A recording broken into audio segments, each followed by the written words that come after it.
হাইকোর্টের একজন বিচারপতির বাড়ি থেকে তারা তারা আধপোড়া নোট উদ্ধারের ছবি এবং ভিডিও দেখে বহু মানুষেরই রাতের ঘুম উড়ে গেছে। বিচার ব্যবস্থার প্রতি যদি জনসাধারণের আস্থা টলে যায় তাহলে গণতন্ত্রের ভবিষ্যৎ কী? বিশিষ্ট আইনজীবী বিকাশ রঞ্জন ভট্টাচার্যকে জিজ্ঞেস করেছিলাম।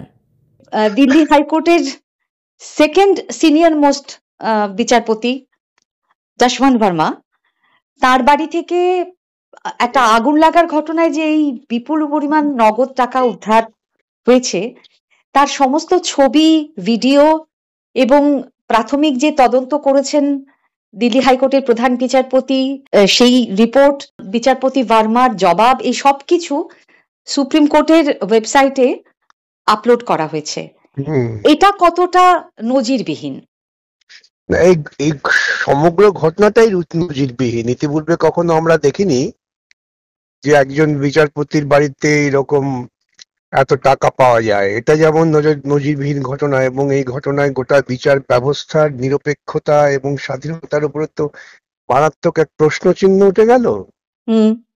তাই যদি সুপ্রিম কোর্টের বিচারপতিরা ঠিক করে থাকেন যে তদন্ত চলাকালীন যে সমস্ত তথ্য পাওয়া যাচ্ছে সবটাই জনসমক্ষে এনে দেওয়া ভালো, স্বচ্ছতার দৃষ্টিকোণ থেকে এটা অত্যন্ত ইতিবাচক একটি পদক্ষেপ বলে আমি মনে করি, যাতে সাধারণ মানুষও তারা জানতে পারেন কি কি তথ্য তারা পেয়েছেন এবং সেই তথ্যের ভিত্তিতে তারা কি সিদ্ধান্ত নিতে যাচ্ছেন, এবং এই সিদ্ধান্ত নেয়ার পেছনে কোনো রকম অস্বচ্ছতা নেই, কোনো রকম লুকোছাপা নেই। সে জিনিসটা প্রকাশ্যে আনা বোধহয় ভালো কাজই হয়েছে বলে আমার ধারণা। কিন্তু এটা একটা গভীর তদন্ত হওয়া দরকার। তদন্তে যদি দেখা যায় যে তার এই বিচার প্রক্রিয়ার সঙ্গে অর্থোপার্জনের একটা সম্পর্ক আছে, তবে তাকে তো অবিলম্বে ছাঁটাই করা উচিত।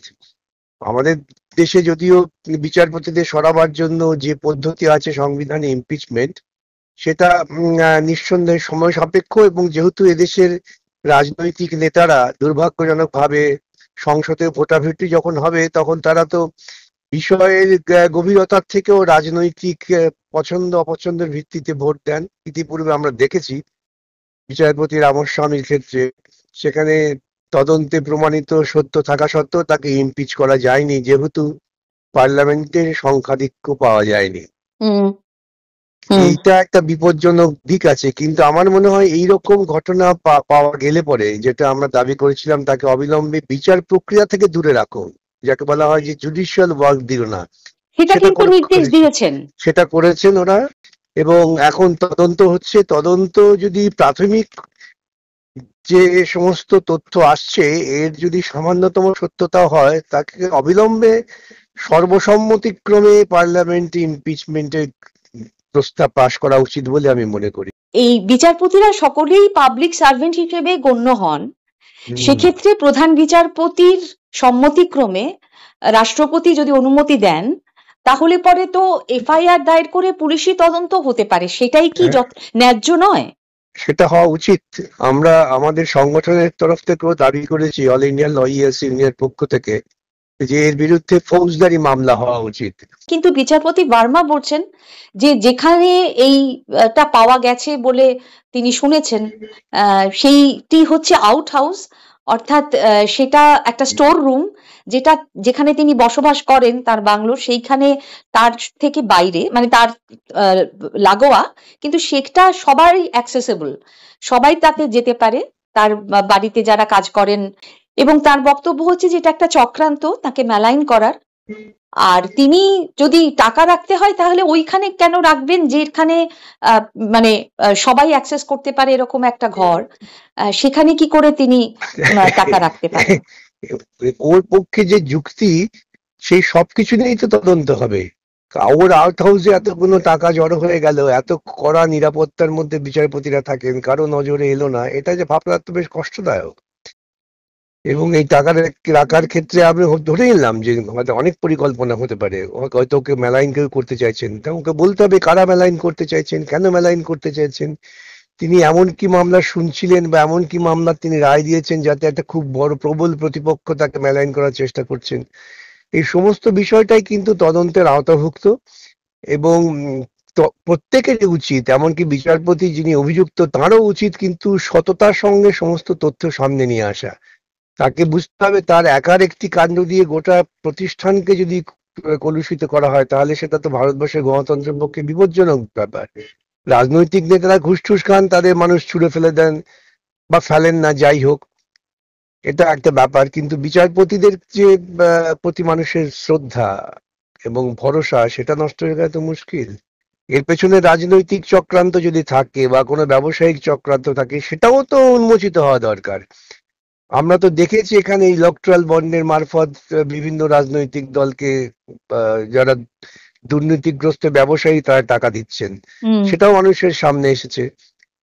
এখন একজন ব্যক্তি বিচারপতির বিরুদ্ধে এই ধরনের অভিযোগ থাকলে তাকেই এগিয়ে এসে কিন্তু সমস্ত ব্যাপারটা খোলসা করে দিতে হবে মানুষের সামনে।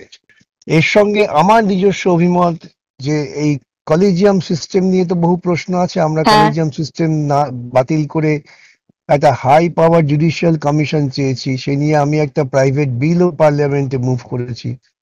সরকারের উচিত সেইটাকে কার্যকর করা, যাতে এই ধরনের প্রশ্ন না আসে যে বিচারপতিরা নিজেরাই নিজেদের পারিবারিক সম্পর্কের মধ্যে কিছু আড়াল করার চেষ্টা করছেন, বা পারিবারিক সম্পর্কের ভিত্তিতে মানে ওই দৃষ্টিকোণ থেকে অনেক যোগ্য মানুষকে বাদ দিয়ে অযোগ্য লোকেদের বিচারপতি হিসেবে পরামর্শ দিচ্ছেন। অনেক বিষয়টাই আছে, সেই জন্যই এই কলেজিয়াম সিস্টেমটার পরিবর্তে আমরা যে জুডিশিয়াল কমিশনের কথা বলেছি, সুপ্রিম কোর্ট কিছু কিছু ত্রুটি দেখিয়ে একটা জুডিশিয়াল কমিশনকে বাতিল করেছেন, কিন্তু সেটা ত্রুটি সংশোধন করে নতুন করে জুডিশিয়াল কমিশন করাটা উচিত ছিল। সবচেয়ে বেশি গুরুত্বপূর্ণ দায়িত্ব সরকারের, তারা তা করতে চাননি। যেটা করা হয়েছিল অনেক লড়াইয়ের পর সেটা খারিজ করেছেন সুপ্রিম কোর্ট দুটি কারণে, যে যাদের নিয়োগ করা হচ্ছে সেই নিয়োগের ক্ষেত্রে এক্সিকিউটিভের একটা প্রভাব থাকছে। তো সেই যে এক্সিকিউটিভের প্রভাব থাকবে না, সেটাকে নজর রেখে নতুন করে জুডিশিয়াল কমিশন করা যা উচিত ছিল সরকারের, করেনি সরকার সেটা। এই যে ঘটনাটা ঘটলো, এরপরে আবার নতুন করে ভাবনা চিন্তা করাটা খুব জরুরি হয়ে পড়বে হয়তো।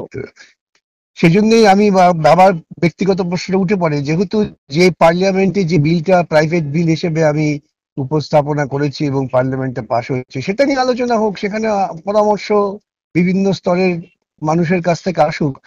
বিচার ব্যবস্থাকে নিষ্কলুষ রাখতেই হবে, তা না হলে কিন্তু ভারতবর্ষের গণতন্ত্র বিপর্যস্ত হয়ে পড়বে। তার কারণ দুর্ভাগ্যজনকভাবে ভারতবর্ষের সাধারণ ভোটাররা ভোট দেওয়ার সময় তো খুব একটা চিন্তা ভাবনা করেন না, যার ফলে যাদের নির্বাচিত করেন তারা অধিকাংশই দুর্নীতিগ্রস্ত। তাদের হাত থেকে বাঁচবার জন্য একটা নিষ্কলুষ বিচার ব্যবস্থা দরকার। অনেকেই বলছেন যে এই কলেজিয়াম পদ্ধতিটার মধ্যে পারস্পরিক স্বার্থের যে জায়গাটা জড়িয়ে আছে, সেইটাকে কি দূর করার জন্য জুডিশিয়াল কমিশন এর থেকে বেটার অপশন? না, দেখুন, জুডিশিয়াল কমিশন এর থেকে বেটার অপশন নয়। যেমন আমরা দেখেছি যে বিচারপতি এন রায়, তিনজন বিচারপতিকে সুপারসিড করিয়ে তার থেকে তিনজন করিয়ে আনা হলো, সুপ্রিম কোর্টে প্রধান বিচারপতি করা হলো। তার একটি কারণ, অজিতনাথ রায় তখনকার দিনের সরকারের সমস্ত পদক্ষেপের পক্ষে রায় দিয়েছিলেন, কিন্তু এই বিচারপতিরা কিছু কিছু সময় ওদের বিপক্ষে রায় দিয়েছে। পরে যখন দেখা গেল ইমার্জেন্সির সময় জাস্টিস খান্না রায় দিলেন যে মানুষের ব্যক্তিগত স্বাধীনতা, জীবনের অধিকার, স্বাধীনতার অধিকার কখনো সময় কেড়ে নেওয়া যায় না, এবং সেই রায়ের ফলে তাকে কিন্তু প্রধান বিচারপতি করা হলো না, তাকে সুপারসিড করে তাকে টপকে তার থেকে জুনিয়র যিনি জাস্টিস বেগকে করা হলো। এইসব অভিজ্ঞতা আমাদের আছে। তারপর এমার্জেন্সির সময় আমরা অনেক সময় দেখেছি যেসব বিচারপতি সরকারের হাই হ্যান্ডেডনেসের বিরুদ্ধে রুখে দাঁড়িয়েছিল তাদেরকে বিভিন্নভাবে মানে ট্রান্সফার করে তাদের এটা একটা দিক, এটা আমরা দেখেছি। কিন্তু কলেজিয়াম পদ্ধতি চালু হবার পরেও এই জন্যই কলেজিয়াম পদ্ধতিটা চালু হয়েছে। তার শুনুন, কলেজিয়াম পদ্ধতিটা চালু হয়েছে অনেক ভেবে চিন্তে। হ্যাঁ, কিন্তু স্যার সেখানেও তো সরকারের অনুমোদন ছাড়া হয় না। না, সরকারের অনুমোদনটা মানে এরকম কি আমরা দেখি না যে কলেজিয়াম পাঠিয়েছেন সুপারিশ করে নাম, কিন্তু সরকার সেটার অনুমোদন না দেওয়ায় বছরের পর বছর সেই নিয়োগ হয়নি বিচারপতিরা।